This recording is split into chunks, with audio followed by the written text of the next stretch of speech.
In China today, the most powerful man in the world is having a meeting with Donald Trump. Not only is this the first time that a president goes to China on his knees, having lost their entire geostrategical advantage, but it's the first time that the most powerful nation in the world is non-white since the Ottoman Empire. I hope I didn't offend you right now, just by acknowledging the facts that China is not our peer, they are superior civilizationally speaking. Let's keep it a buck. It wasn't a sealed deal until Trump's second term. Because of him, we lost the trade war, we lost the Iran war, we've been lost the infrastructure war, and anyway that we're still beating China, trust me, they'll catch up in a decade, and we'll get into how in a second. What's the main reason we got here? Because we insisted on underestimating them because we didn't read their literature, starting with The Art of War by Sun Tzu. So since most Americans do not know who the Chinese are, let me share with you who I've researched who they are, okay?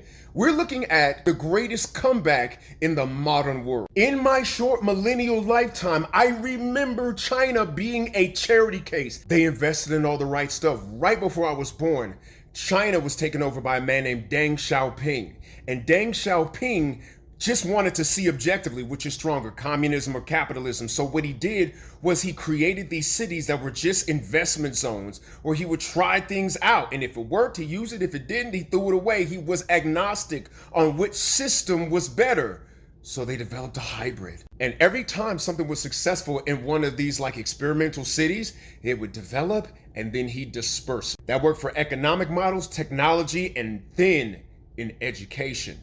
They invested, we divested. When I was in high school, America was at the bottom of the list of the developed world when it comes to educational attainment. Meanwhile, they've been at the top. So what happens when you develop that kind of rigor in your population? It's going to translate from field to field. I don't care if it's mathematics, technological development, whether it's science, biology, or diplomacy. But that's just the kids. The adults back in the day were on what's called the 996 workday. That's from 9 a.m. to 9 p.m., 6 days a week. The productivity went through the roof. But probably most importantly, we sold China our manufacturing back in the 1960s, and it was a strategic move to debase the black man's ability to fund his family. The mass deindustrialization is no coincidence that it happened right after the civil rights movement, right when the drugs came into the community. You ask any old head, they will tell you, yeah, there was numbers running and hustling, but you were eventually expected to get a job at the factory. Ask Joe Jackson. So what happened? When we sold those away, China started out manufacturing us because they were doing it for pennies on the dollar and they didn't respect our patents. So they started duplicating. And you never go to war with somebody who can out manufacture you. Ask the South, that's why they lost the Civil War. They can produce as many weapons as we do in a year, in a week. But perhaps one of the most underestimated factors in the Chinese mind is that popular over there is a different strategy game than ours, right? We play chess. They play Go. We take so much pride in chess. Like we say, this is chess, not checkers.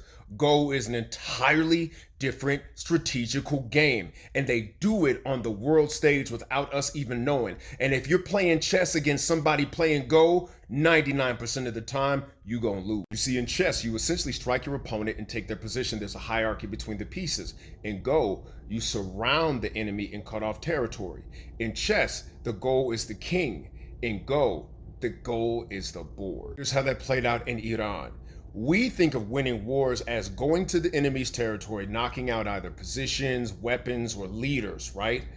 But what we didn't realize is that we were already surrounded when we entered. Why? Because not only did Iran already strike up a deal with China to use their satellites so they wouldn't need ours or their own to see our positions, not only were they getting some of their weapons parts from China, but it's the fact that the United States cannot manufacture weapons without rare earth minerals that China processes. So back when Trump had that trade war back in 2025, remember like Liberation Day or whatnot, not only did China impose its own counter sanctions, but it cut us off from the rare earth minerals that we need to manufacture our weapons from Boeing, Lockheed Martin, Raytheon. And then we entered the war low on supplies because we had already been supplying Ukraine and Israel. Art of war, baby. They won the war without firing a shot. And here's where Africa comes in, because those rare earth minerals that end up in our weapons that China processes are mined from Africa. And smart African people have been watching this, necessarily wary of like neo-colonialism from these folks. But what you need to do is study them.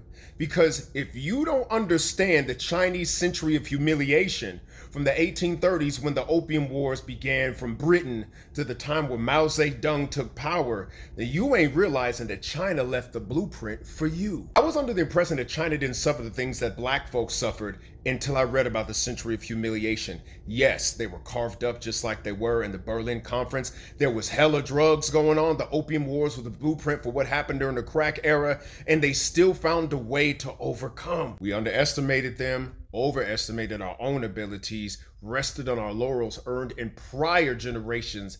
Now, BRICS won. We lost. And the sooner a fighter gets his head around his L, the sooner he can bounce back. That's my word for the day. I'm Theo E.J. Wilson. Share this message out. Holla back.